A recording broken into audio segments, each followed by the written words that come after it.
За честниот крст во Брегалница ќе скокаат најмалку 30 штипјани. Толку лица досега се пријавиле во соборниот храм Свети Никола и во црквата во Новосело.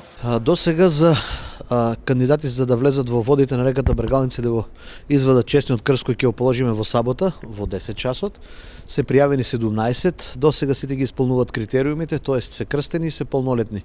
Апелираме за оние што се малолетни да дојдат со своите родители или старатели, да дадат своја изјава и да ги придружуваат нивните родители и старатели при овој свет чин. Прославата за богојавление започнува од утре. Кога се служи утренска богослужба и царските часови, а после тоа света литургија на Свети Василije Велики, после светата литургија ќе се изврши големиот богојавленски водосвет. Утре исто така и строг пост. Значи сите оние кои го чествуват празникот, утрешниот ден е без ети.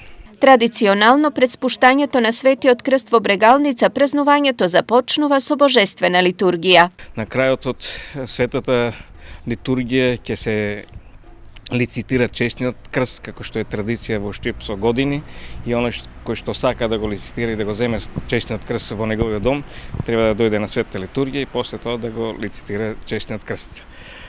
По лицитацијата на крстот со литија тргнуваме од соборниот храм Свети Никола кон реката Брегалница, кај градинката Астибо, каде што ќе биде спуштен крстот во водите на реката Брегалница. Спуштањето на Светиот крст во вода е традиција стара колку и христијанството и го символизира крштевањето на Исус Христос во водите на реката Јордан.